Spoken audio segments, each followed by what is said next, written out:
said going into this one. He said Bishop England, they travel very well. A lot of their fans, they're actually great at showing up at some of these away games, but here they do have that advantage here tonight at home.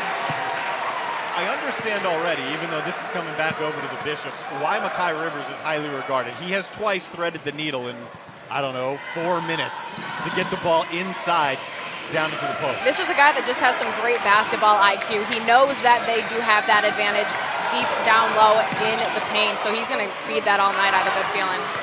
Sanders tried to force it, got it back off the deflection. Another risky pass, and it will stay with the Bishops. Malachi Stevens knocks it out of bounds.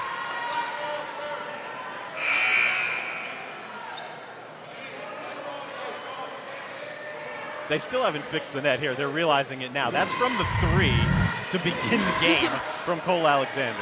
I'm glad someone recognized it. I didn't recognize it. Dangerous pass that Rivers will be called for a foul.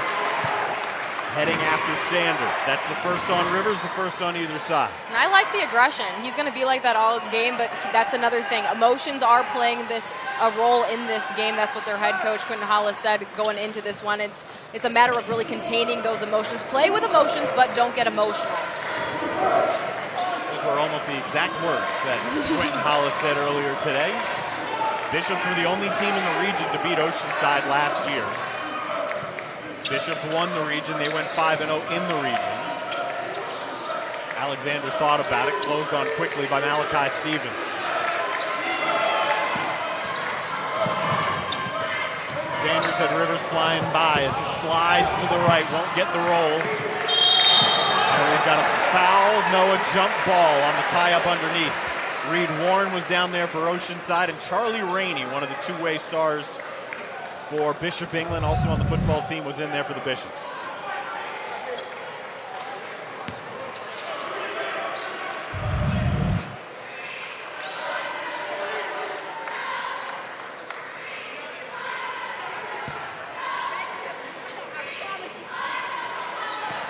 And here's that full court pressure we're going to probably be seeing from both teams tonight. Hesitation and a move to the hoop. Stevens can't finish it. Loose ball down to Vanderveer. Oceanside back in transition. Underneath it's Rainey, working up against Justin Coleman, who seals off the lane and induces the traveling. We've got a couple of minutes now without a point for either side. And that's really what we could expect. We know that these teams are both going to be going on runs tonight, but really the winner of this one is going to be who can contain the other one. Right now, both playing strong defense. Looking at the zone, slicing through it is Justin Coleman. Doesn't have to finish at the rim as Tourist runs out to midcourt and is fouled by Malachi Stevens.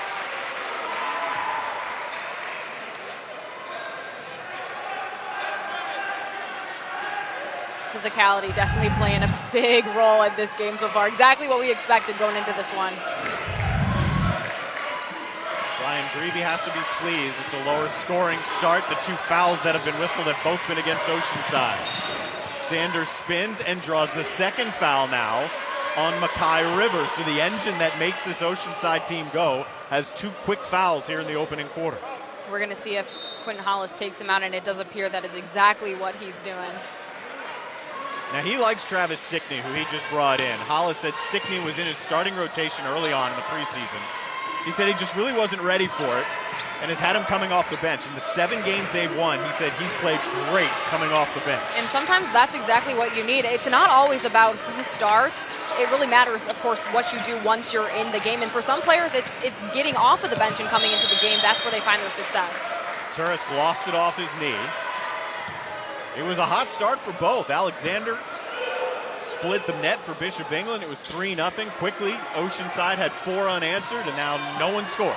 And it's looking like both teams are really just settling in now. We expected a hot start off the jump, and that's exactly what we got, but thought that one was going in. That one was a great shot. Stickney brothers on the floor together. The older Stickney, Miles, gives it up, and we've got a lane violation underneath.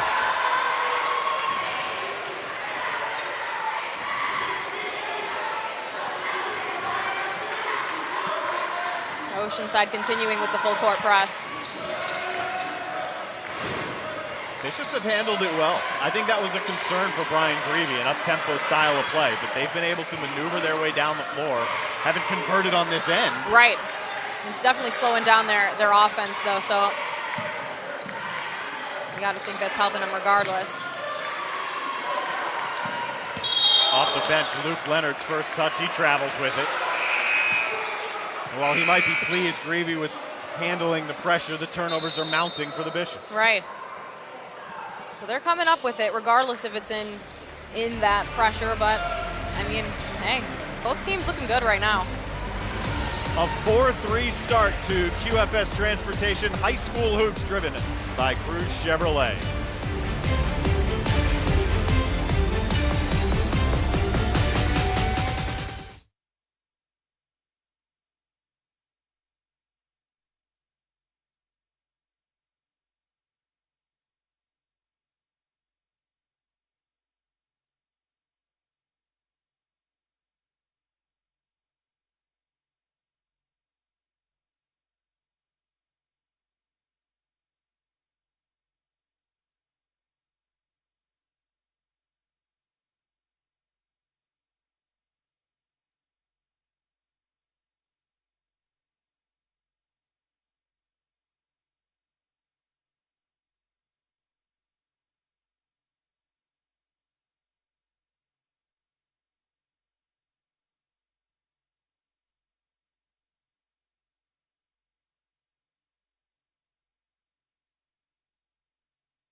Offensively, both teams look good out of the gates.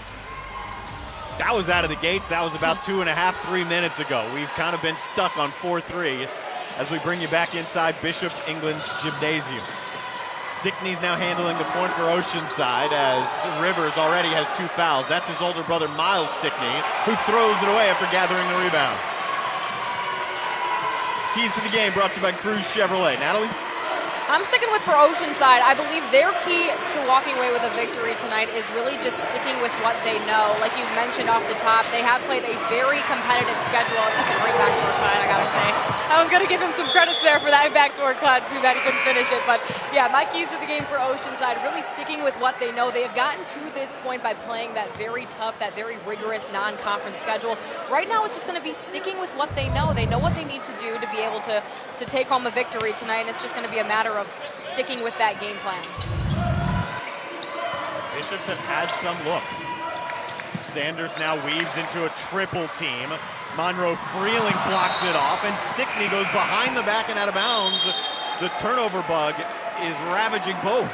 And you're really starting to see that emotion coming from these guys. I know Stevens was not exactly pleased that he missed that one. That might be an example of what you were talking about. You play with the emotions, but keep them under control. Exactly. Like, don't try and do too much. Right, you don't want to do too much. You want to, and that goes back to really staying with what you know and being confident. Great bucket right there. Andrew Pride, the backup point guard. He was out for about a week. It was a non-COVID illness. He just came back, and Brian Greavy said didn't really seem like himself in the first workout since coming back. But he needs some minutes out of him, and he finally gets points for his team out of the sophomore Pride. And I can tell you, he is the smallest guy on the floor right now, especially going up against some big guys out there, Stevens, and we've got down in the paint 40, Monroe Freeling. So he looks tiny compared to these guys, but he got all the way to the paint and made it count for his team. Anyone's going to look tiny next to Monroe Freeling. I was going to say, yeah. He'll be playing in the Power 5 as an offensive lineman in a couple of years. He's a junior and highly, highly sought after. Number 40 in black underneath the hoop right now. I believe it's 22-something offers. I mean, to really anywhere. 6'7", 280. I mean, he could really, sky's the limit for this guy. at least one of his offensive line mates is in attendance, not too far behind us. Elevating on the baseline is Stevens. That one's not going to fall down for him.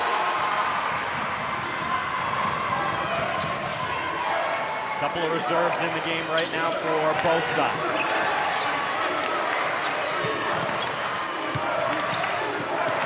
This is Luke Leonard working up against Freeling, doesn't draw iron. Here comes Stevens.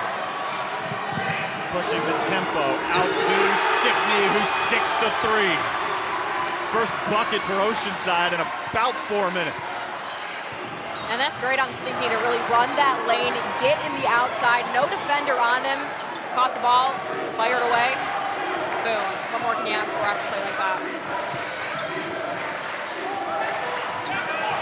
We've already had 3 lead changes, and we only have 12 points on the board. Entry pass here to Luke Leonard, sizing up Freeling, who wins that battle. And the rebound secured by Jake Rook. Stickney likes it. The transition 3, Stevens with the board. Up over traffic, may have forced it. Freeling loses it out of bounds. Its last touch underneath by Leonard, and it'll stay with the Land Sharks.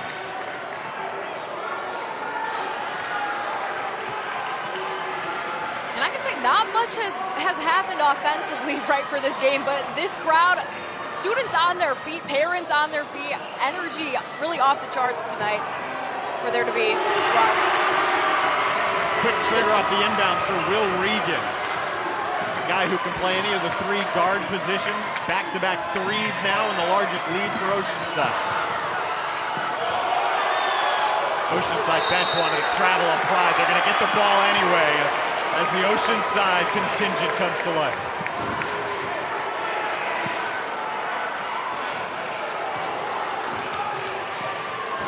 Time ticking down now for Oceanside. 20 seconds, see if they can make something come from it. Stevens circles out of the double team.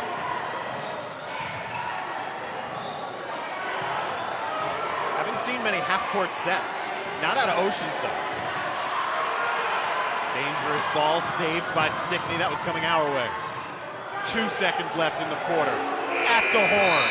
It's a 10-5 lead through a quarter for Oceanside. They close with 6 straight points on threes from Regan and Stickney for a 5-point lead after 1 quarter.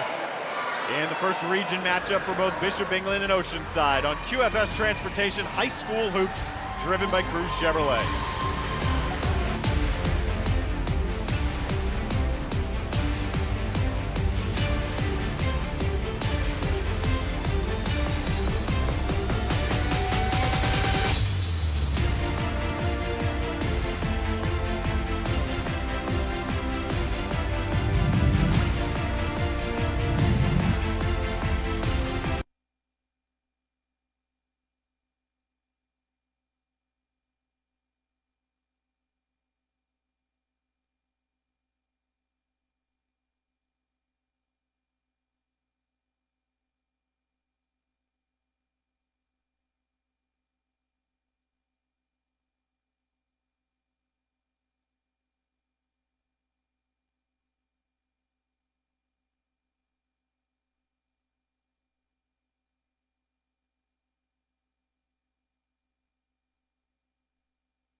Couple sets of brothers on the Oceanside team, and it's a good thing the Stickney brothers are on this team because they've combined for 7 of the 10 first quarter points for Oceanside.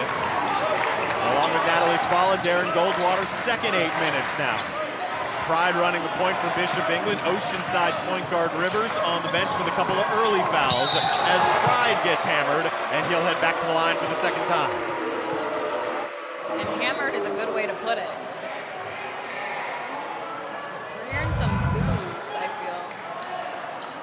why.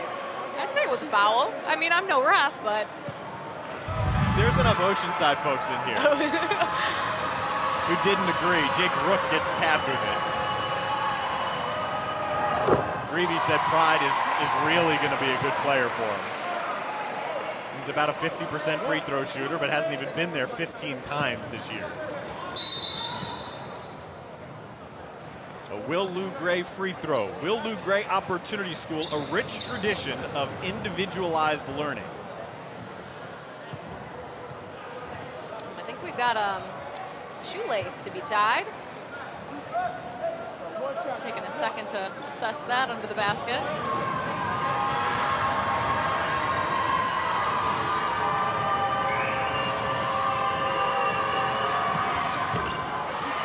Pride hits 1 out of 2, and Freeling has the rebound. 4 of the 5 on the floor for Oceanside have come off the bench. That's something Quentin Hollis takes pride in with this team. The only starter is the one who turned it over there, Stevens. Racing down the other way. Sanders doesn't have the layup. Second try rejected out of there by Freeling, but Stevens can't reel it in. It'll stay with the Bishops.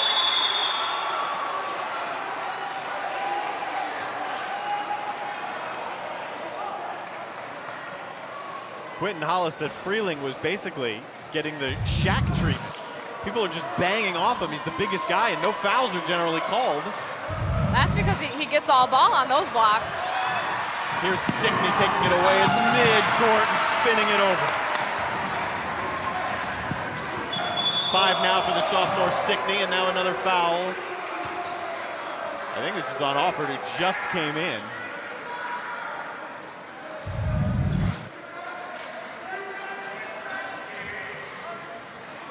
And that's how you know emotions are running high for this team. You see Stickney coming away with the bucket right there, but then drawing a foul, or really causing a foul right there to turn things around. So you want to make sure you're reeling that in. 5 reserves now on the floor for Oceanside as the 3 is skyward from Alexander. He hit the opening 3 of the game for Bishop England. They have just 1 field goal since then. Regan, second 3 of the day for Regan. 11-1 run for Oceanside to open up a 9-point lead.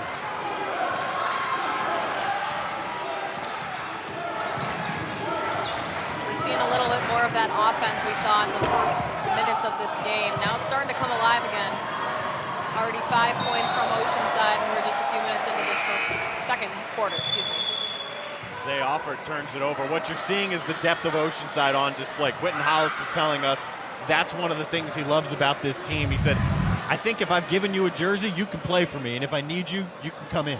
Exactly, and this is a guy that has more juniors than he really knows what to do with. He said these guys have been playing for a few years now, only graduated, I believe it was 3 seniors last year. So this is guys that they know what the other guy is doing. They have a team full of chemistry, and this is going to be something that they look forward to even building into next year. The runner from Elliott Sanders, that's a tough bucket and a needed one for the senior Sanders.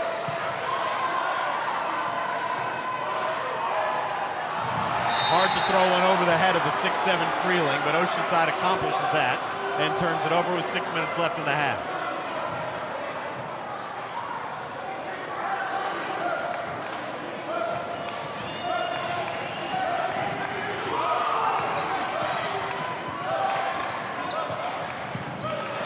Couple of point guards on the floor together here, Pride and Sanders.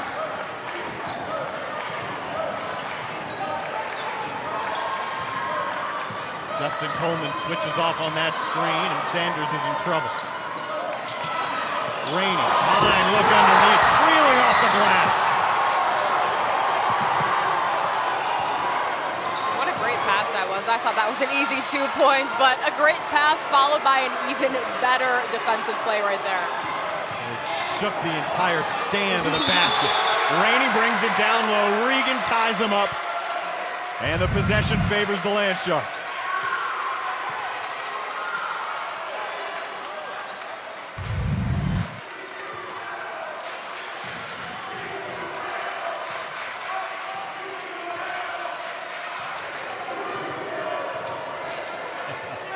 I just turned around to see what's behind us. It's tough to see. What you see in the camera angle is the Bishop England fans. You can see that. It's all green.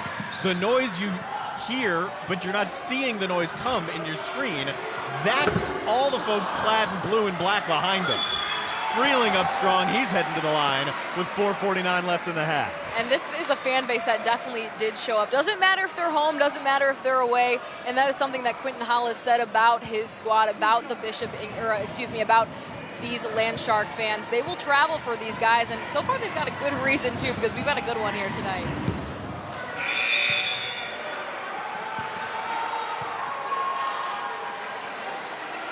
Only a couple of these guys on the bench still have their warm-up jersey on, as you had a look there at Quentin Hollis. A fixture in the Low Country for a long time. Played at the College of Charleston, including 2 years under John Kress. Credits a lot of his coaching strategies to the legend from the College of Charleston.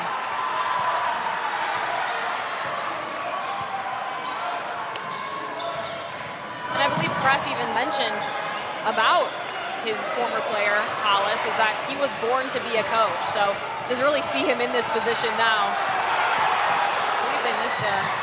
Sanders handles the pressure underneath Alexander, shorts the layup. Makai Rivers back into the game for the first time since picking up his second foul. Justin Coleman also in there, a couple of starters in. Rivers, a clean look from three. Coleman tips it back out to Freeland. And you gotta love the way Coleman's battling down there. Three battling Bishops right there in the paint. He came away with, it looked like 2 rebounds. Didn't come away with it right now, but you're gonna need him tonight. Alexander checked the line to step back for that three. A tie-up will favor the Bishops this time as Leonard dukes it out underneath with Freeland. Timeout on the floor.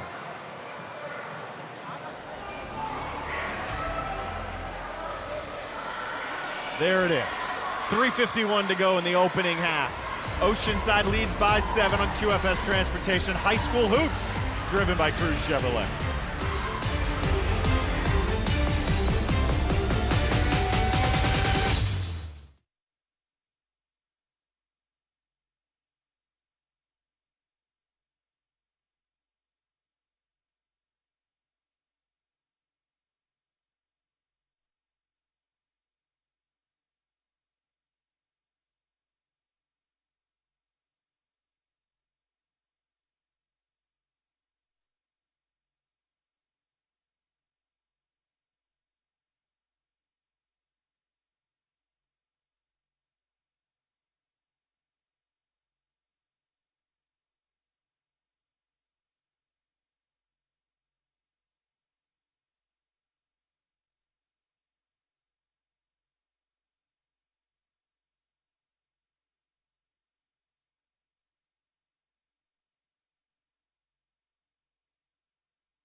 Lower scoring game. Both teams had the turnover bug. It's been fiercely competitive and physical. I think that's led to some of the turnovers and some of the inconsistency around the rim. And these guys, they know they're on TV tonight. That was another fact that both of these head coaches knew going into this one. They knew, of course, yes, this region play does begin tonight, but also, I mean, everyone wants to be on TV, especially at this age. Alexander's been quiet since the opening basket of the game. Elliott Sanders works around Zay Offer.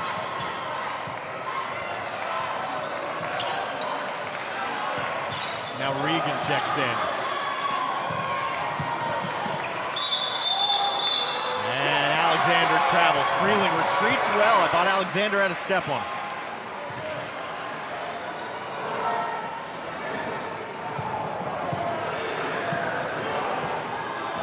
Teams only played once last year. It was the deciding factor in the Bishops winning the region. They went undefeated in the region. Oceanside had the only loss in region play to the Bishops. They didn't play that second game. Here's Coleman double clutching and rimming one off. Now fighting for it underneath. And that is the third tied up ball in about, I'd say, the last 5 minutes. And we'll stay on this end. And that's what these coaches want to see. They want to see their players getting down, getting dirty, getting on the floor, trying to come up with these loose balls. Physicality, one thing that both of these head coaches knew was going to need to be a factor, and they needed their guys to show that tonight. And so far, that's what we're getting.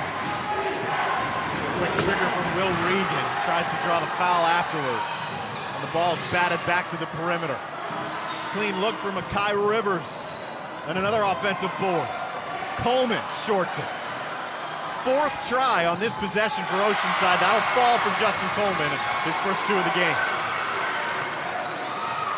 And those are one of those plays where you want the ball to go and you see one guy battling down low with 4 battling Bishops. You want to give it to him there. 2.5 to play in the opening half. Great pass. Extra pass from Leonard out to Alexander. Strong from 3. Chance for Oceanside to run. Rivers doesn't feel the man behind him, and Turris knocks it out of bounds. And that's one thing we really haven't seen too much so far. These players don't have a lot of opportunity to get out in transition because they know that the defense is right. If 1 step behind them, maybe 2, but they know that they're not too far out of their sight. Monroe Freeling gave Oceanside some good minutes. Miles Stickney is now back in for him, maybe for the final 2:20 of the half. Land Sharks have won 2 straight, 3 of the last 4. Bishop started the season well, but they've hit a little bit of a slide recently. It's kind of a barometer game for the Bishops. Ryan Greavy thinks the region could go through Oceanside. Another look for Regan.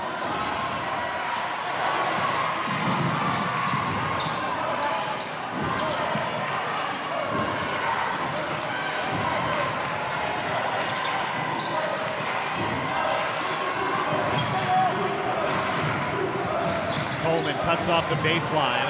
Alexander forces his way there anyway.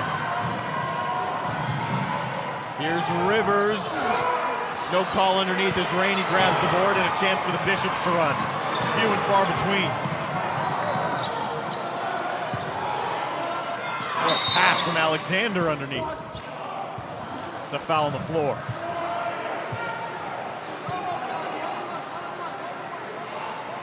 That's the 7th foul on Oceanside, so the Bishops into the bonus.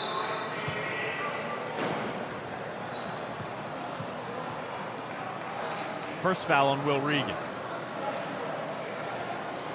A Will Lou Gray free throw. Will Lou Gray Opportunity School, a rich tradition of individualized learning.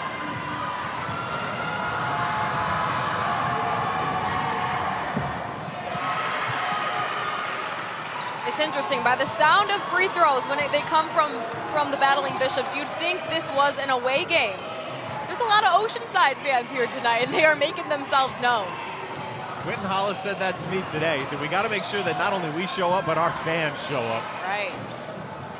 Absolutely making their presence felt. Alexander knocks it across the baseline. Land Sharks keep with 1:01 left. The difference in this half was an 11-1 run. It started when BE led it 5-4. And that opened up the lead for Oceanside.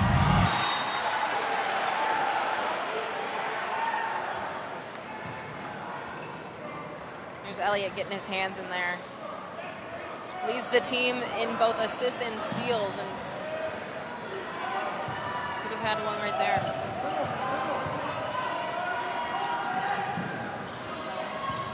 Starting backcourt out there right now for Oceanside. 4 of the 5 starters on the floor, including Reed Warden, who doesn't have the 3. And it'll be Bishop's ball. Stickney touched it last. Here comes that press.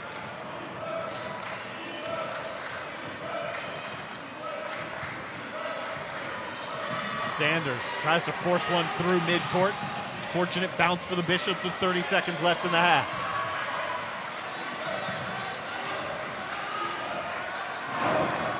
Everywhere a battling Bishop player moves on offense, he's got a land shark right in his hip pocket. Sanders spins free, launches the three. Vanderby has it knocked free underneath with 15 seconds left. Up ahead, here comes Rivers with 10. Fine idea underneath, but behind Malachi Stevens. Missed opportunity right there for the Land Sharks.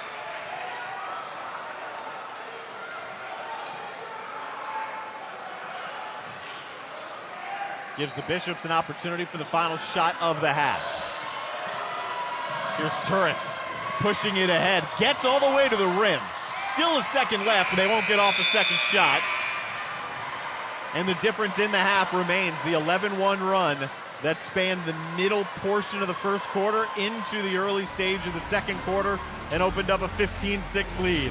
It's Oceanside that leads it by 9 on the road on QFS Transportation. High school hoops driven by Cruz Chevrolet.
(17-8) Oceanside leads Bishop England, part of a doubleheader here at Bishop England.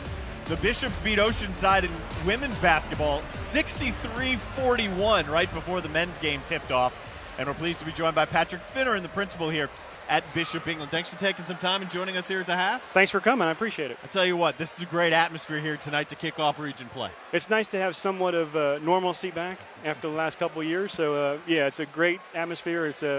It's a great competition between us and Oceanside in a lot of different sports, so it's a lot of fun. I was talking with both coaches earlier today, and both said it's a bit of a budding rivalry here. Is this something that's a welcomed rivalry into Bishop England? Oh, absolutely. I mean, I think, that's high school sports. Yeah. You need rivalry. You need that kind of good-natured kind of excitement and kind of competition. As long as we keep it in between the lines and in the court and we cheer for our team, we're good. Well, we've got the principal here, Patrick Finneran. I was mentioning one of our sponsors is Will Lou Gray. It's an opportunity for learning as well. And Bishop England is well known for academic success. So some of the successes right now that Bishop England has had through the year and what's coming up academic-wise at Bishop England. So we are college prep. So we're very proud of our kids. A lot of our kids who graduated last year are here. Just come back to say hello. We had a young man this year who is a student athlete. Scored a perfect score on the ACT. How about that? So that's a less than 1%, 1% of 1%. So we're excited about that. Our kids do amazing things. Their teachers are incredible. I tell everybody, they comment about how great our school is, and they congratulate me. It's not me. It's the teachers, faculty, and staff that we have, our parents, and our kids that make this a special place. You've been here 9 years. Yes. How many perfect ACT scores have you had in 9 years? One. I've been a principal for 20, and that's the only one I've had. I didn't have a perfect ACT score. I wasn't even close. Well, talk to me a little bit about athletics as well, right? You've got the guys team here, region champs last year. These are probably the two best teams in the region now. The job that Greavy has done and is continuing to do. He does an incredible job. on and off the court, our kids are incredible. He makes sure they're doing what they're supposed to do in the classroom. We got good sized kids who played some last year. Some didn't play at all.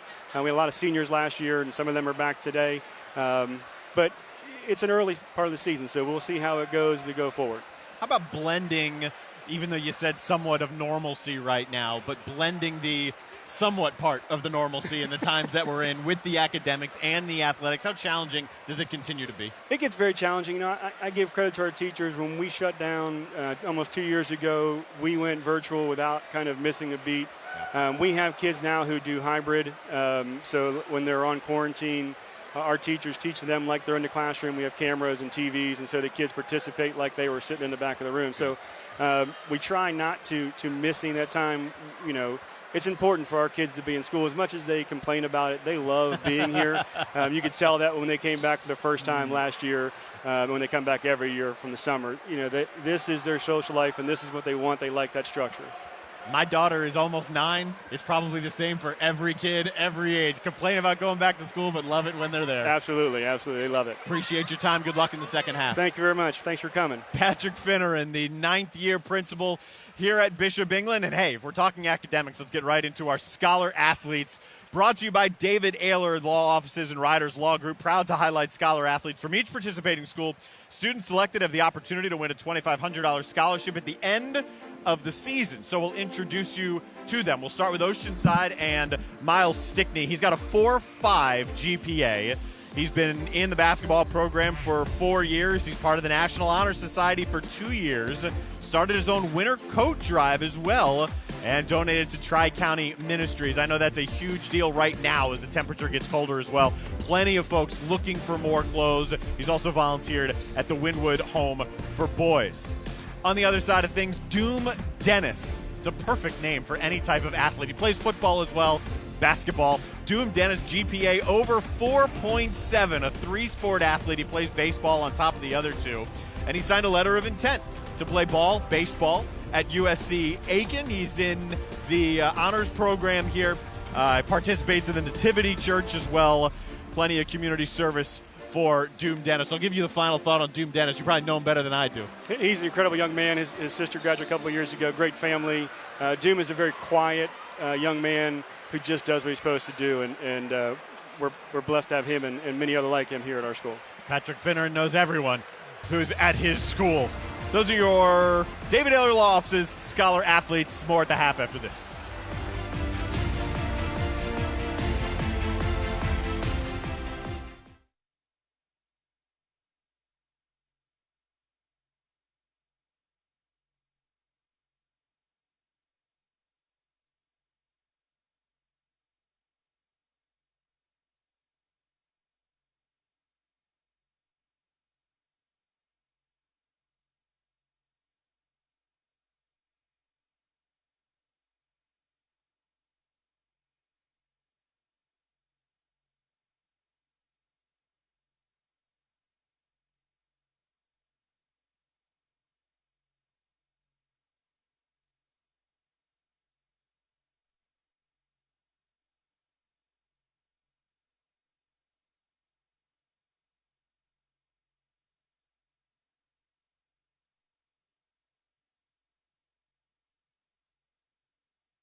Welcome to another season of basketball, another season of Scholar Athletes with David Ayler from the Ayler Law Offices. Another year here we are, have given out over 6 figures of money to these Scholar Athletes, and each and every time it's special.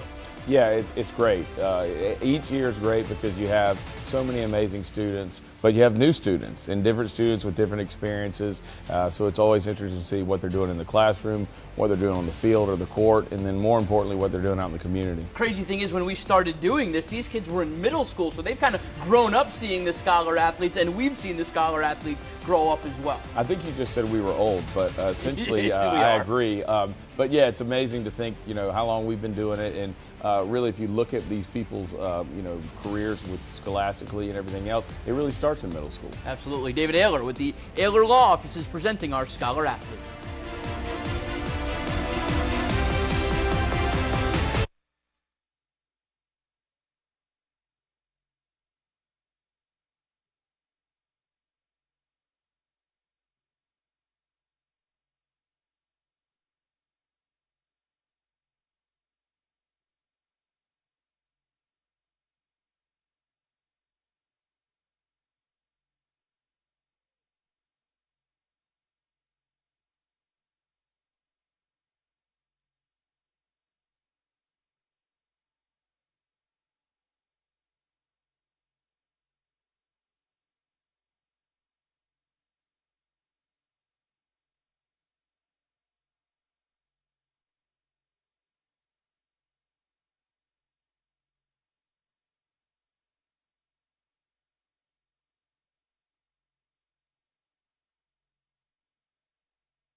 Oceanside closed the half on a 13-3 run, but there wasn't a whole lot of scoring in the first half. There's only 25 points on the board. Darren Goldwater, Natalie Spalla of ABC News 4 with you. Glad you are with us for QFS Transportation.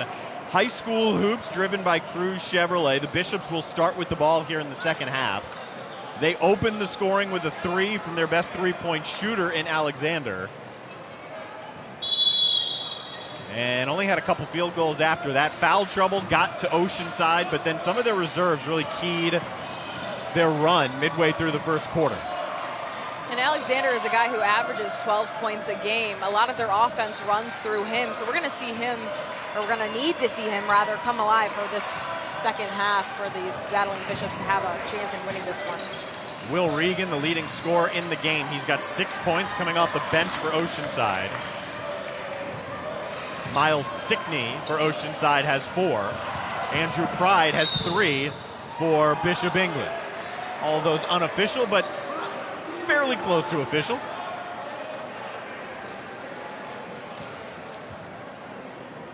That's a foul on Makai Rivers, the point guard for Oceanside. We talked about him right off the top. The key to this team, the engine that makes him go. He had 2 fouls in the first 2 minutes. Went to the bench. He's never been able to get into the rhythm of this game. And maybe this will give him the opportunity now with 3 fouls and the ball in his hand. But that's something you don't want to do. You don't want to cause a foul with 30 seconds into the third quarter. Not if you already have 2, that's for sure. Fine look underneath, 3-point try coming up for Miles Stickney. Stickney now has 6 points and a chance for the largest lead of the game. That's a good pass there on the inside. And this is really something that they need to take advantage of throughout the rest of this game in order to build this lead, in order to put some cushion on this lead. They have an advantage down low, and they need to take advantage. Neither team has been able to take advantage at the free throw line. Brought to you by Will Lou Gray Opportunity School. They should take those opportunities, a rich tradition of individualized learning. I don't have the free throw numbers officially. I think there's been 1 made, possibly none. Elliot Sanders rattles in the 3. He now has 5. That's his first 3-pointer of the night. And you saw Reed Warren go under that screen, and that is not what you want to do on a shooter. He took advantage. And that's what shooters do. They know when their defender goes under the screen, that is straight away, that is time to shoot. And that's exactly what he did. And he's putting 3 on the board for his team when they need it. Bishops had opportunities in the first half. They were able to withstand the pressure, get underneath, but couldn't finish. You can say the same about Oceanside, which has played at a much faster tempo and clearly has a size and rebounding advantage. And Cole is really putting on a show down there. He's the silent guy right now, but he's coming up with rebounds for his team. He's making these offensive possessions last. And in this case, he's putting his guy at the free throw line to make something happen. Second foul on Vandervee as the most athletic play of the night from either side. Came from Quentin Hollis' point guard, Makai Rivers, and earns a trip to the line. Another Will Lou Gray free throw for the preseason Region 8 Player of the Year.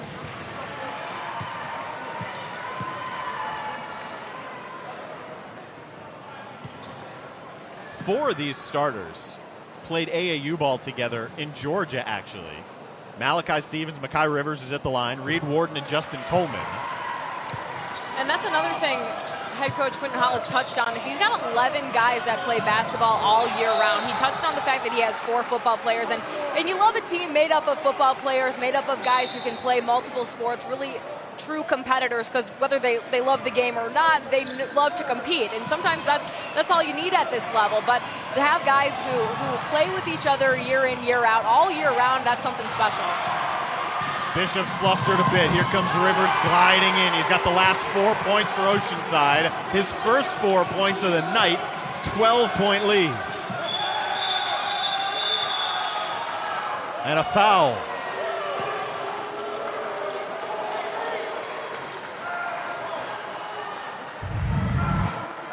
And this gym is getting loud here, and we need a team to kind of gain some momentum. It's been on neither side so far tonight. Sanders keeps the dribble, and Stickney will get whistled for the foul. He doesn't like that call, to say the least. That's a tough break right there for Stickney. He reached that long arm in, and it looked clean from where we are. I have to agree.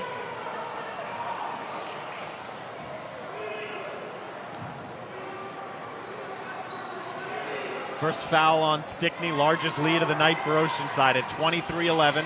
It's been keyed by Makai Rivers, who's got the last 4 for the Land Sharks. And a 5-second violation. It almost feels like the Bishops are on the road. 100% it seems like it. We were just, when they were at the line shooting free throws last time, Jim was silent. And for Oceanside, I mean, when Oceanside's at the line, you expect these fans to be a little loud. It hasn't really happened.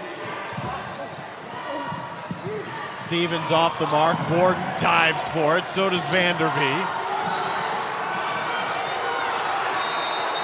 And a tie-up eventually called. Possession arrow will keep it on this end of the floor. And that's what you like to see again. Guys putting their bodies on the line, diving for loose balls.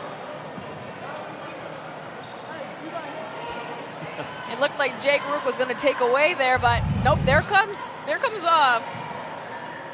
Alexander, or no, Coleman rather. Again, getting in there, getting in on the action.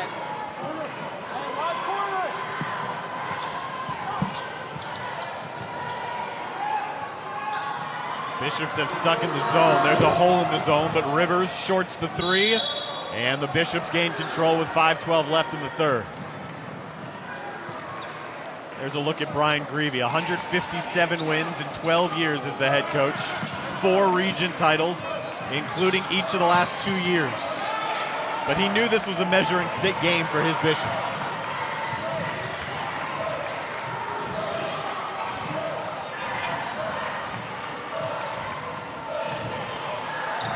Sanders now, an off-balance 3. Alexander can't bring it in. Check if that was Leonard.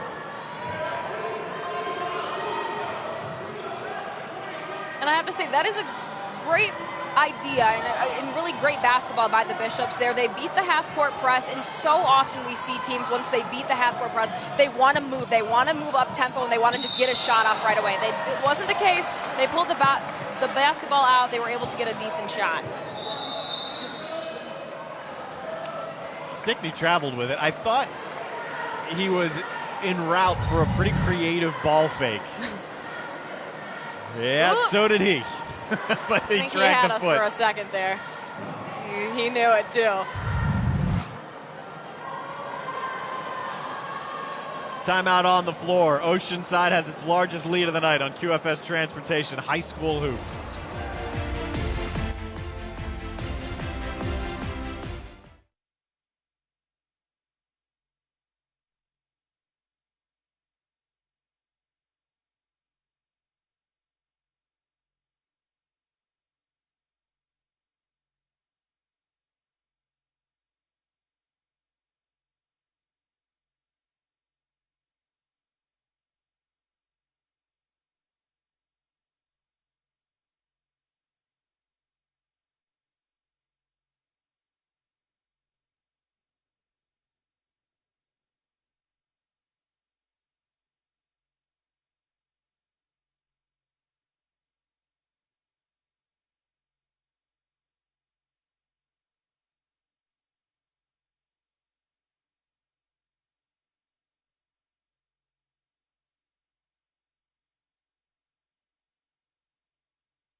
Much more relaxed Quentin Hollis now. His team's up by 12. Early on, couldn't really get much scoring going. Had foul trouble. He's going to be a lot less relaxed after this leak out on the inbounds play. Sanders can't finish it, can't get the rebound either, and it's a run out for the Land Sharks. A 2-on-1, and Rivers scoops it through. I'd say Hollis will be a lot more relaxed once the clock hits 0. I don't think it's going to happen until then. 6 straight points, not only for the Land Sharks, but for Makai Rivers. He picked up that 3rd foul, and it was like that ignites a spark in him, and he's got all 6 of his points. I mean, a spark is really what Greavy said. Head coach Brian Greavy over there, he said he's their lightning, and they're going to have to contain him. So we're kind of seeing that bolt right there, and they're going to need it going through. He's got a breather now. Bishops have had trouble finding any clean looks. Even when they've gotten to the rim, they've been contested. Even that free throw line jumper's contested, but it falls for Luke Leonard right over Miles Stickney.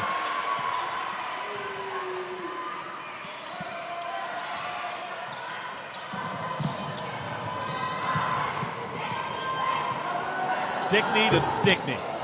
The younger brother can't find the hole, and we've got a foul on the rebound. It almost looks like he knew his brother was going right to the corner. Sometimes it's great to have siblings on these teams. They talk about a little bit of that telepathy. They know what each other is thinking, and right there you can see he knew his brother was moving to that corner. Travis Stickney knocks that one out of bounds. It stays with the Bishops.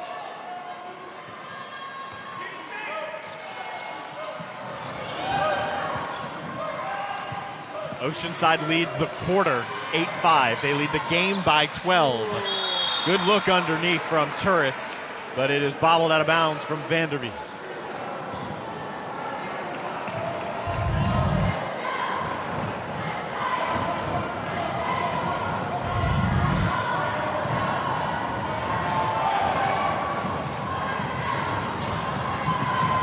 Zone pressure for the Bishops, and it's Sanders that comes back to knock it across the end line.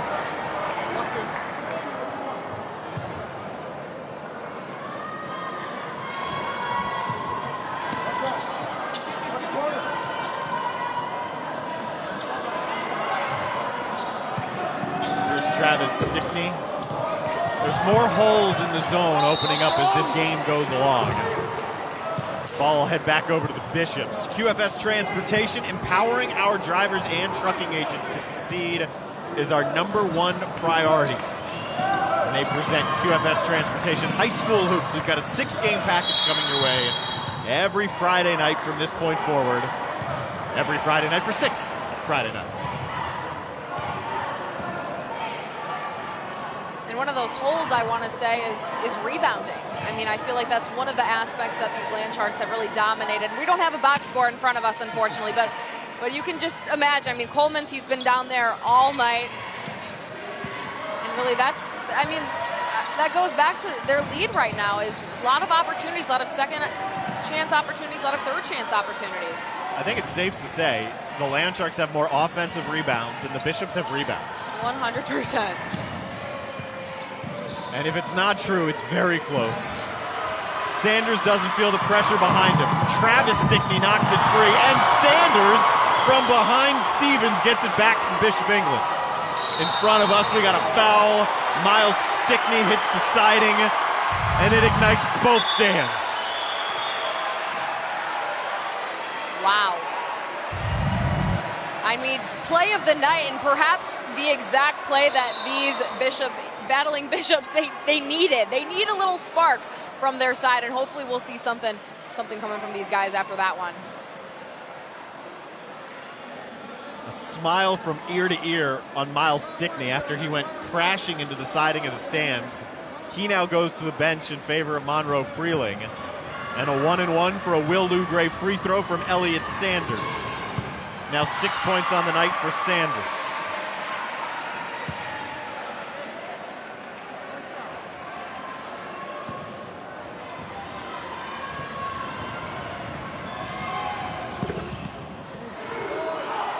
.73% free throw shooter. He leads their team.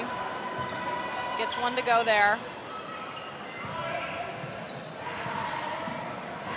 Oceanside zips that ball around the zone. Regan rims off the three. Pretty ball movement there. Just unable to come away with it. And that's a rebound that they needed, but not a turnover. Stickney, Regan, fouled by Sanders, and 2 shots coming to Will Regan.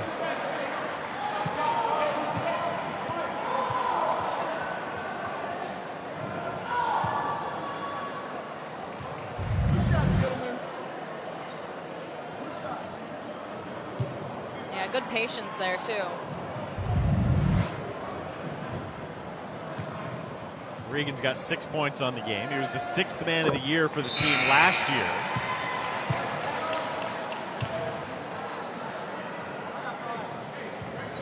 These are unofficial numbers, but I'm close. And I think I'm right. Will Regan now has 7 points to lead the team. 2 others with 6 would be Makai Rivers and Miles Stickney. And just the 3 of them alone have topped Bishop England. Darren does it all, folks. He's a statistician. He's the play-by-play guy. He knows what he's doing over here. I'm just along for the ride. Stayed at a Holiday Inn Express last night. Elliott Sanders for 3. He's heating up here in this second half. Timeout, Bishop England. They trailed by as many as 14, and they're back within 9.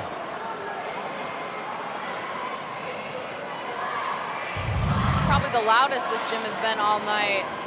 Fans on their feet, students on their feet. Pretty packed gym out here on a Friday night. And I'm glad to know there's not just Oceanside fans here tonight. There are Bishop England fans as well. Those Land Shark fans, they have been loud, for lack of a better word, here tonight. But that Bishop England side is coming alive. They've tilted the stands too, figuratively. Right. They were pretty much evenly spread out in the upper deck behind the 2 benches. Now all the Bishop England fans are behind their bench. I think it should be the opposite, but you're right. You'd think. They're probably not allowed. It's probably one of those you stay on your side Maybe type of thing. Maybe that's it. Yeah. But it would make sense to be louder behind the coaches. But hey, telling me, you're what do right. I know? I mean, we just talk for a living.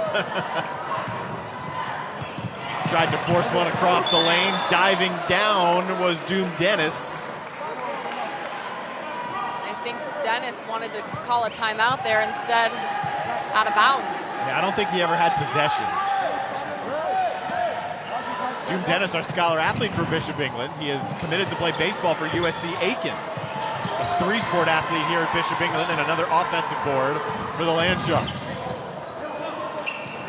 Regan throws it into a triple team, and the Land Sharks almost benefit from it. And the Bishops get the ball back. And with that comes this full court press. They've done a good job at really keeping these Land Sharks at bay when it comes to that press. Sanders has keyed a little mini run here for the Bishops. It's a 6-1 run ever since they trailed by 14. Sanders has a game-high 9.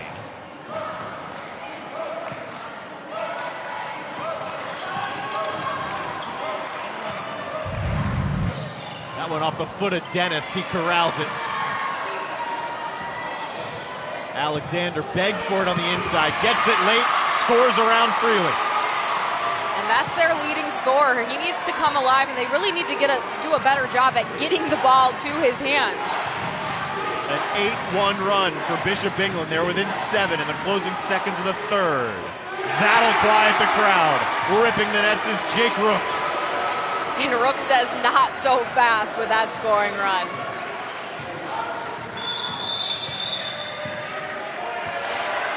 He carried it. So in the rush to get up the floor, Brian Greavy voices the displeasure, but they'll turn it back over.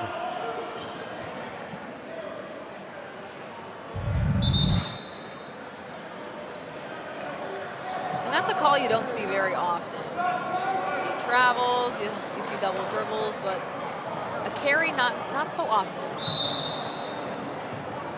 these guys just move too quick.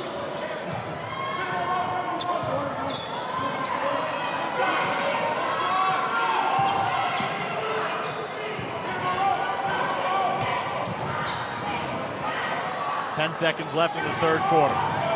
Oceanside's been in control since midway through the first. These last few minutes, the first time the Bishops have really pushed them, and we got an offensive foul. And I do got to give some credit to Cole Alexander down there, absolutely battling with Freeling. Freeling's probably got a good 80 pounds on him, but he's doing a good job fronting him. They're unable to get the ball in the paint to him. Sanders at the horn.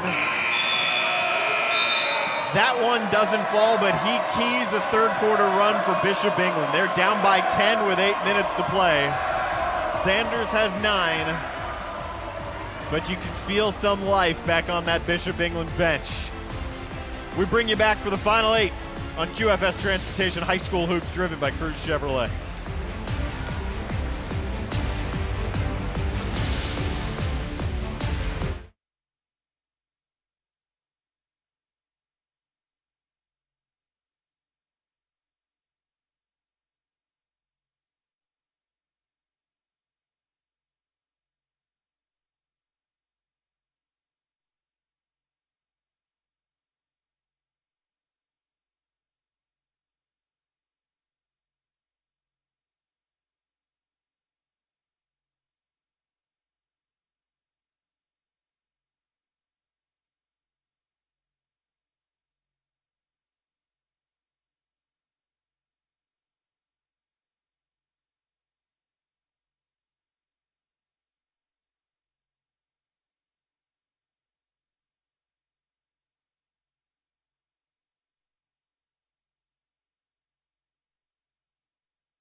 Alongside Natalie Spell, I'm Darren Goldwater. It's 29-19, Oceanside leads. Oceanside used an 11-1 run to open things up in the first half. Had their largest lead of the game at 25-11 with about 4.5 minutes to go in the third quarter. And then all of a sudden, Elliot Sanders came to life, and he got the game back within 7. It's a 10-point game now with 8 minutes to go. What does Bishop England need to do to continue this momentum and kind of chip away in the last 8 minutes here? I'd like to say get and keep the ball in Elliot's hands. I feel like he has been their spark really to keep them relatively close in this game, but it's also limiting turnovers. We've seen them really kind of be careless with the ball at sometimes, and I got to give credit to the Land Sharks for that. I mean, they are playing strong man-to-man defense, full court pressing, so they are getting these battling Bishops a little bit out of their comfort zone. And they're taking advantage of it. So I'd say limit those turnovers and give the ball to the guy who it really is that spark for you right now. One of the things that's great about high school sports, you see it at the college level also, but the athletes supporting the other athletes. The last shot we had of Oceanside, I'm not going to single them all out because I'll miss some of the names. A large contingent of the football team was in that last shot. You just saw some of the Bishop England athletes when they gave a shot of the Bishop England crowd. And some of the women's basketball players that have hung around from both sides. By the way, Bishop England handled Oceanside in a game that wasn't nearly as close as the final score, but it got away from Oceanside in the second half. That game was before this one. And that's what you love to see. We spoke with the principal of Bishop England at half, and I'm sure he loves to see.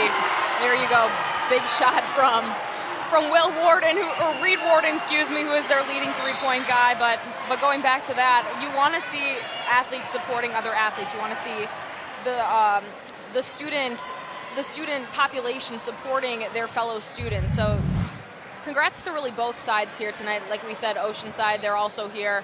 So well done, I guess, on a Friday night for both sides. That was Reed Warden's first 3 of the night. He was the MVP of the Preview Jamboree, a tournament up in Columbia.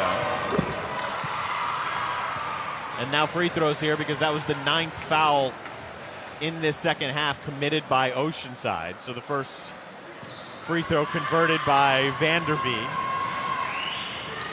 Will Lou Gray free throw, second point for Vandervee tonight, and that snaps a 6-0 run for Oceanside. And that needs to be something that these battling Bishops take advantage of. That's going to be offensive all day long when you got a guy the size of Monroe Freeling. There's nobody else who's going to match up to him, not at this level, regardless of whether it was the right call. No way. And there we go. We're getting these students into it now. Very well done there by Cole Alexander. He's been doing a very well and a good job on him all night, relatively well considering their size discrepancies there, but he's been doing a great job fronting him, limiting the times where he can get the ball in the paint. Sanders earns his own board. And to give credit where it's due, that was the right call. He dropped his shoulder and went right into the chest to Alexander. Freeling running the lane. Freeling can't convert the alley-oop, but he's got it on the block. In a triple team, and we've got another foul on Freeling. That's Freeling's 4th. He is not happy about that call. Timeout, Land Sharks. And this is something that head coach Quentin Hollis said he wants to limit. He wants to limit rather, getting emotional out here. And you see it right there. Whether you agree with the call or not, you see those emotions coming from his guy Freeling. That's exactly what he's talked about. And I think that's the reason for this timeout. Quentin Hollis has spent the entirety of the beginning part of this timeout speaking with the officials here after 2 quick fouls on Monroe Freeling, which is now 4 on him. And it's what he talked about, the Shaq treatment, right? I mean, number one, guys are going to foul him a lot. And number two, if there's any type of contact and guys fall because they're just simply smaller, the foul will go against Freeling. That's been the way it's been called.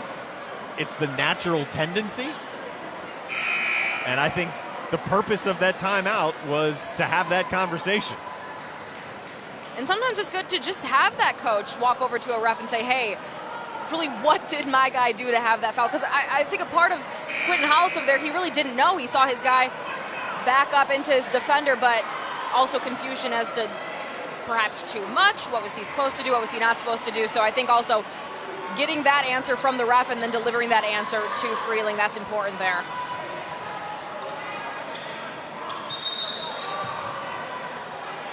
Bishop England had this game back to within 7 points with about a minute left in the third quarter. It's now an 11-point lead for Oceanside with 7 minutes to play.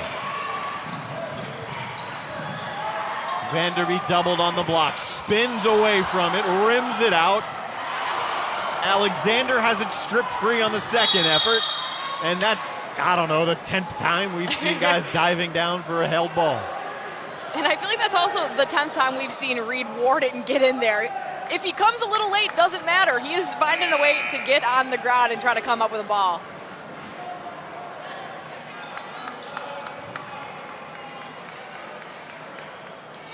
I believe that was the first possession all game that Oceanside did not have one of their 2 bigs in, Stickney or Monroe Freeling. And Stickney's already back in. No signal yet on who knocked it out of bounds. By the casual nature, I'll assume the Bishops keep it. They do. Yeah, it looks like it.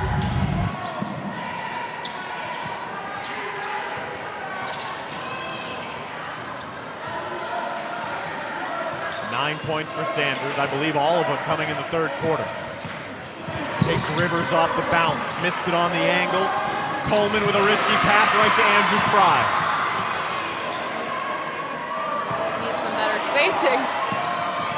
But it results in another 3 for Cole Alexander. He's got 8 and back to a single-digit deficit. Back-to-back turnovers. Pride saves it for the Bishops.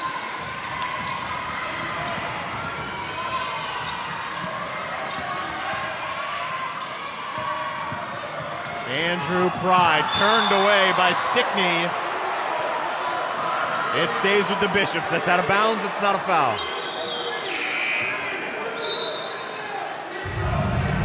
And Pride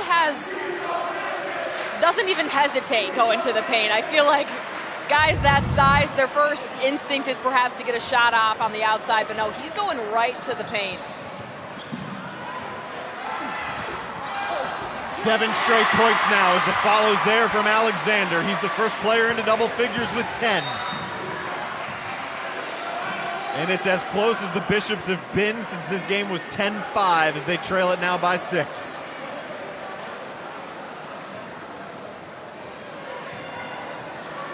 And you see head coach Brian Greavy over there put his hands up. He says, relax. Don't need a foul there. Second on Turris. Largest run of the game right now for the battling Bishops as well. 7 straight points. A battle-tested Oceanside team. 7-5 in their non-conference slate. Reed Warden, second 3 this quarter. And that's his shot. Out of control, offensive foul. John Turris.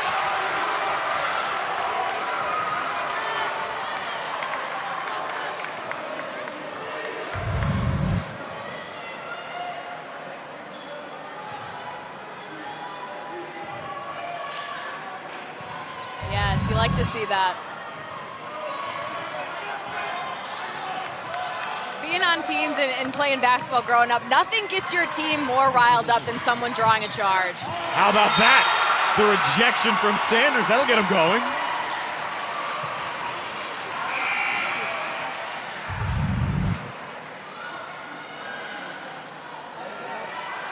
I can say one thing, maybe points were on the short end tonight, but no shortage of highlights from both of these guys and both of these squads. The intensity's there. There's nothing lacking in intensity.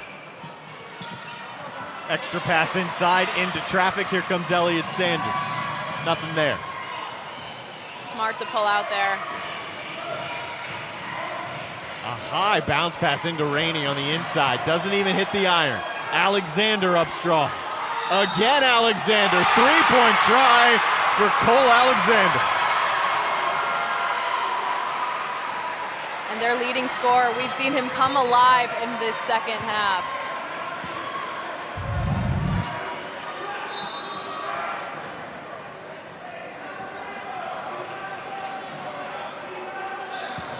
We'll have to see if they start pressing themselves, if they make this.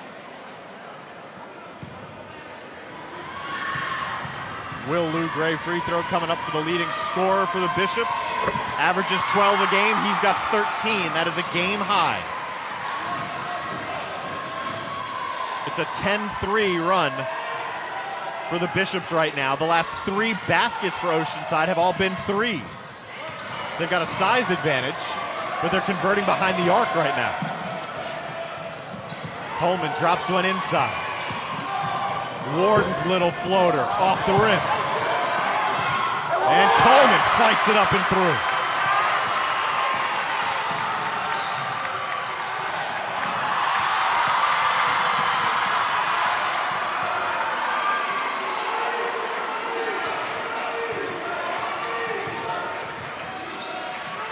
Four minutes to go in the region opener between the two teams that'll probably duke it out for the region championship when all is said and done. And Stickney's hurt on the inside.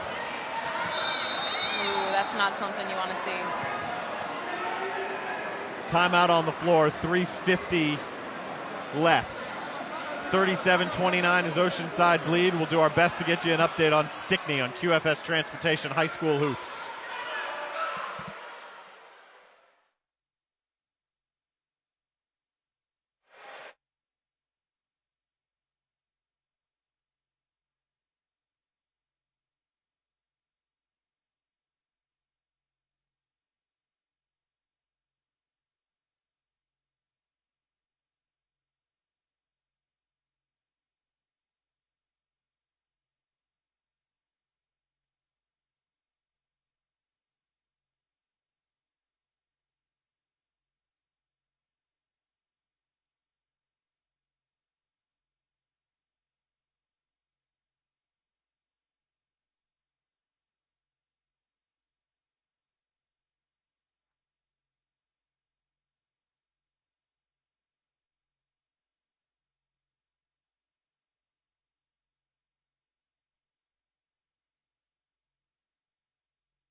tough scene that unfolds here at Bishop England here with Miles Stickney going down with an injury to the lower portion of his left leg.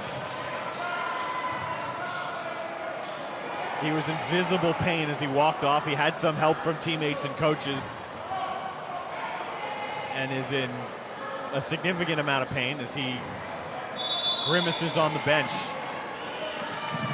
And that's something you never want to see, but especially from a senior, because you never know.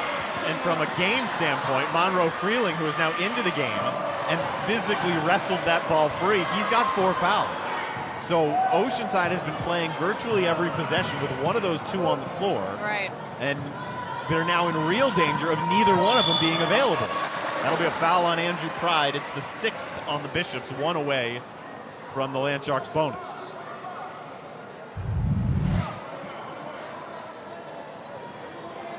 Yep. Bishops went on a 10-3 run and got this back to a 6-point deficit. They got within 6 on 2 different occasions, which is as close as they've been since it was 10-6 in the first quarter. Now they're down 8 as Rivers navigates to the inside. Freeling off the rim. You'd be wise to use some clock, but I don't think that's in the DNA of Makai Rivers and this Oceanside team. All 8 of his points now in the second half. Rainey saves it back in somehow. The ball finds Alexander, and Makai Rivers skies up for the glass. Malachi Stevens misses it all. And it's last touched by Cole Alexander. It'll stay with the Land Sharks. And Rivers really is that lightning bolt for this team, just pushing the ball in transition. Gets deep down into the paint, finds a guy open on the outside. Good-looking shot, too, just didn't fall. Sanders and Alexander have paced Bishop England. Makai Rivers has carried Oceanside, particularly in the second half. But they've been very balanced throughout the game. Justin Coleman tries to throw one over the zone. It's batted around and out of bounds. It stays with Oceanside. A couple of unlucky plays down there. Really coming off of Alexander. I think that one came off his foot. He just shakes his head. I think that grin from Quentin Hollis was a I know we just got super lucky type of grin. And it just happened again. That's the 3rd straight time multiple guys are going after the ball on this baseline, and it stays with Oceanside. So Brian Greavy says, let's fix this. Let's get a timeout. There you go. Sometimes you just don't look, you don't like what you see. You know something's up, you know something needs to be fixed, and hey, let's take a second, let's regroup, and let's change something. They only played once last year. Bishop England won it. At the buzzer, they won by 3. The second game, which was a rescheduled game of the original first game, if you're following the thought process there, then that second game was not played, and that caused a lot of angst, particularly on the Oceanside contingent. They lost a home game. It was just a 3-point game when these two teams played, so it's not that one team was the strong team over the other. This is a budding rivalry that really could take place. Oceanside head coach Hollis has had this game on his calendar since the last time they played, which was that 3-point game. So, you know, he's been excited for this one for sure. When I talk with coaches, I like to ask them, you know, what concerns you about the opponent, type of questioning. And Quentin Hollis's answer was, I don't want to answer that question. I'll just tell you that we all remember what happened last year. And January 7th has been circled on my calendar. I said, okay. And sometimes that's enough. That's all you need is that motivation from just the last time you see some team. Pressure almost forces that ball back into the backcourt. It eventually draws a foul. That'll be the 7th, and free throws coming for the Land Sharks with 2:09 to play. It's funny, after playing Yeah, it's and I want to mention this. After playing college, you keep looking at a foul that gets drawn there. Oh, that's not what you want to foul. You got to reset the shot clock, but no shot clock here in high school. You think there should be a shot clock in high school? I don't know. That's something I'm gonna have to think about. I'll say yes right now. Okay. I've thought it multiple times throughout the game, actually. Okay. Ball deflected. Stevens with the finish. We've got 1:45 left here, just over that. I think that was the nail in the coffin there. Potentially. There was a whistle behind the play. It was not on that. That I was seeing if it was for hanging on the rim. It wasn't. It was back on this end of the floor, I believe. Nonetheless, an opportunity for Sanders here to snap what is now a 6-0 run. A Will Lou Gray free throw for Elliott Sanders. He has 10 points. I could be incorrect. That dunk for Stevens, I think those are his first 2 points of the game. And he came in leading the team with 16 a game. Yeah. And I think you're right.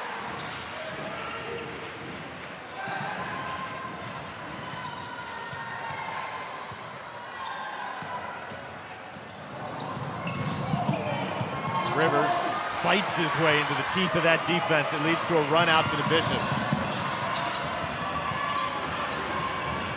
Transition defense might be the strength of Oceanside. I'd have to agree.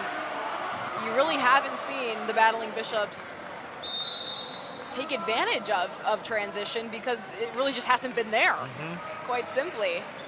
They think, and both of these teams, I really am impressed by the speed of these guys. Their point guards really know how to push the ball out.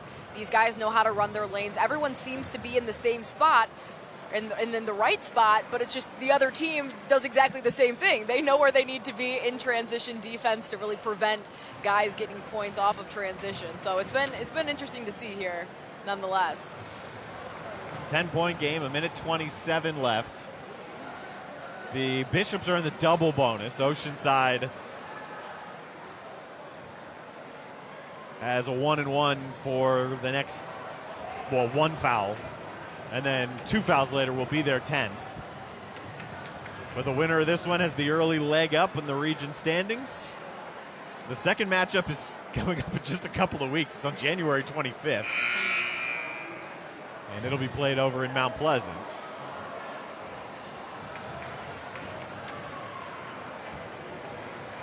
So essentially, whoever wins this one gets bragging rights for just a few weeks at the very least. 18 days. 18 days. So they're going to enjoy those 18 days, but then it's right back to work. We have to name a player of the game. Every game. That's part of this. That's part of what makes it fun. Right. I feel like this is one of those when you do a tournament and then you get a sheet at the end of the term. It's like, all right, pick your all-tournament team. When there's a minute and a half left in the game, but the truck has asked for my opinion. Ooh. And You can't turn down the truck. I'm not quite sure. 2 free throws there for Coleman. He has 6 now. Well, the truck didn't ask for my opinion, and I think that's probably a good thing. Oh, there they go. Now they're in my ear. They want a player of the game now. And I'm gonna say Coleman for Oceanside. I think he's been their guy in the paint all night battling. And again, we don't have a stat sheet in front of us, so I'm not sure exactly how many rebounds he's come away with, but little Dennis Rodman action, I'd say, out here today. He's silent. He knows his role. He has been down there battling, like I'd said, in the paint, and really causing an issue for Cole Alexander over there on the Bishop's side. And Alexander's their leading scorer, 12 points a game. He's been relatively quiet tonight, and I think a lot of that has to do with just Coleman and his presence down there. I agree with you. Thank you. All right. See, maybe Truck should ask my player of the game. I was starting to lean that way, actually. Well, there you go. He's got a charge taken in the game as well. There you go. He seems to be in the right place at the right time. And he has keyed the defensive efficiency for Oceanside, I think, has been one of the key differences in this game. I agree. and their dominance on the inside, and he's been a large portion of that. And when we asked both of these coaches earlier today, what are your keys to the game? What are you going to have to do, and what are your guys going to have to do in order to really silence the other team? And both coaches came back and said we have to be physical. Well, there you go. Nothing more physical than being down there deep in the paint and getting rebounds. Alexander steps back and hits a three. He's got 16. So if you're going by just leading scorer, he's got the most points in the game, but the Bishops are down 10 with 55 seconds left. And I think Alexander's heard me when I said he's been relatively quiet all night. He said, Natalie, no, you're wrong. So there you go. Got to give him credit. Justin Coleman is the name. Justin Coleman is our QFS Transportation player of the game. I've got him for 6 points. He's probably approaching 10 rebounds, and at least half in that range are probably on the offensive side, at least one charge taken. And nothing's been easy on the inside for the Bishops, and they've been able to get down there, but then once they're there, there's nothing. Right. And a big aspect of this game was also not only rebounding, but limiting the other team's second, third chances, and I think that's exactly what Coleman has done all night. Bishops can foul, they do. That's their 10th, so into the double bonus for the Land Sharks. 2 shots for Will Regan. Brian Greavy said this is probably somewhat of a measuring stick game. He said, yeah, we've got guys that are back from last year's region championship team, but they return 8 points a game. That's it from last year's team. So guys that are back, but very new roles. Oceanside brings back more guys with valuable experience. They're the deeper team, and they're going to strike the first blow.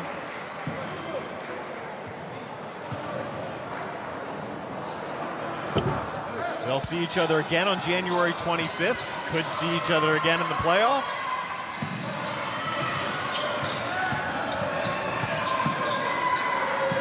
Elliott Sanders connects from 3.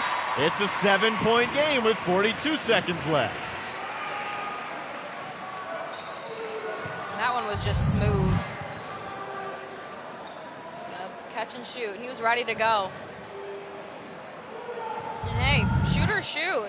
They don't care if they're down a few points. They don't care if there's 40 seconds left in the game. If they know that the ball needs to be in their hands and it ends up in their hands, they will let it fly, and that's exactly what he did there. Sanders has 13. Alexander has 16. So that's 29 of the 37 from Alexander and Sanders. Much more balanced for the Land Sharks.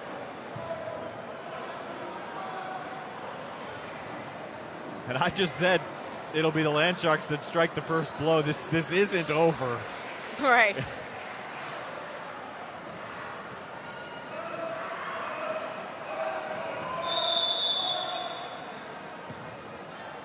And while the teams both have shot free throws better in the second half than they did in the first, if Oceanside doesn't hit a couple here, they're going to leave the door open for what would be a stunning comeback. It was a 10-point game with 50 seconds left. We'll have to see. The one thing growing up playing basketball, coach over and over and over again, free throws win basketball games. We've seen it at the high school level. We've seen it at the college level. We've seen it in the pros. Doesn't matter the league or how old these kids are. You got to make your free throws. 2 of them coming to the preseason region player of the year, Makai Rivers. He's into double figures with 10. I believe that's the first Land Shark into double figures.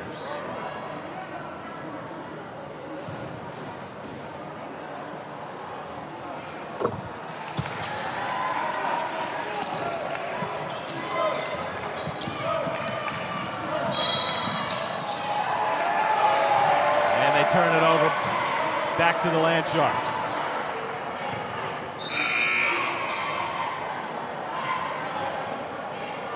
Yeah, definitely. Rivers is the only Land Shark in double figures.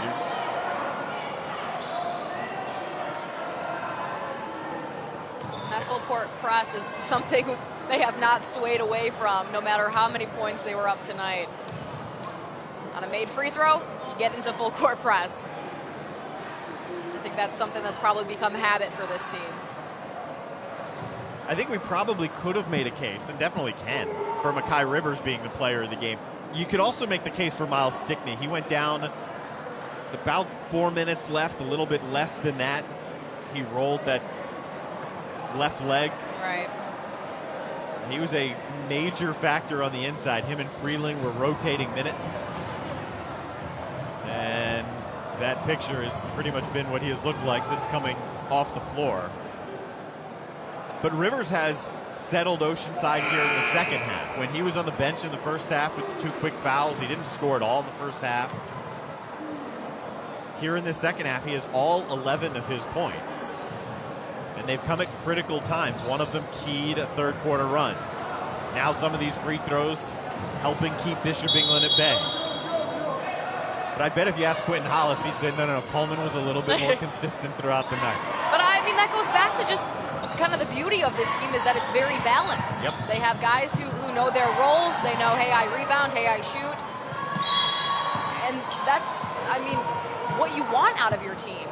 You don't want a guy that can do it all. You don't want a guy who thinks he can do it all. You want a guy who knows his role.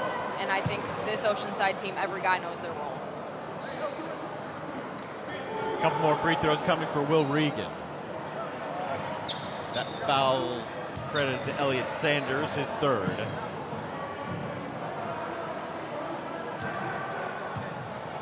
Will Lou Gray Opportunity School, a rich tradition of individualized learning.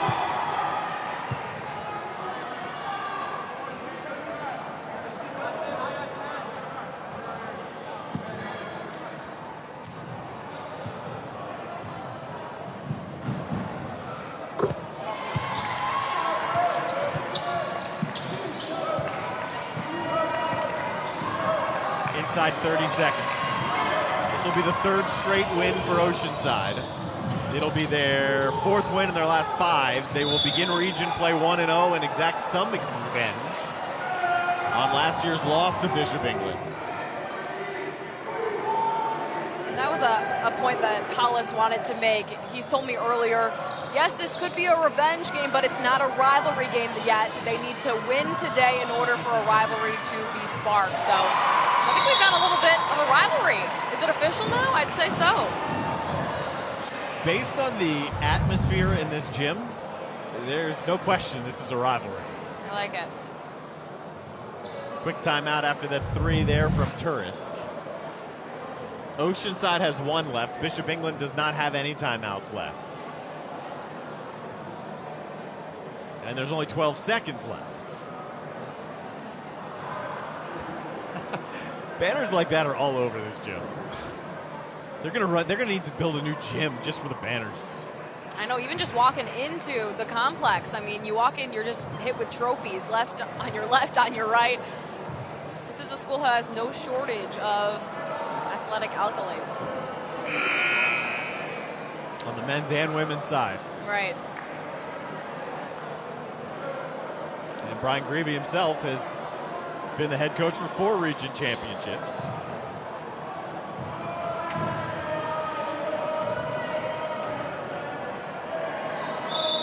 Yeah, 17, 18, 20, and 21. So we'd like to keep that going. They'll foul with 9 seconds left and send Rivers back to the line.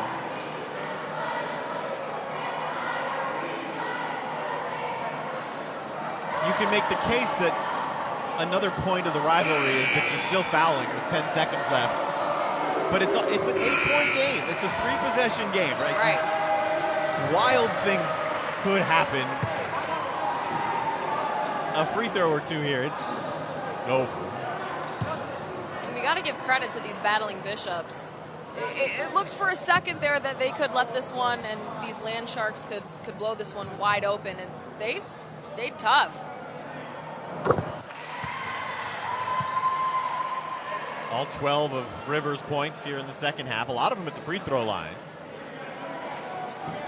Just picked up his latest offer from Miles College. He'll have more coming his way. Probably about a handful of guys on Oceanside's roster, if not more. could have offers coming their way. 6 seconds left. Vanderbee's three's not there. The Dogs have been called off. And Oceanside travels to Bishop England. They bring a good contingent of their student body with them. And they win on the road 50-40. I believe the largest lead of the game was 14 when they led it 25-11. It got to within 6 at a couple points in the fourth quarter. It was a high-scoring, contested fourth quarter. Right. But Oceanside pulls away and wins it 50-40. We'll wrap it up and bring you back here for some thoughts from Quentin Hollis as Oceanside wins the debut of QFS Transportation High School Hoops.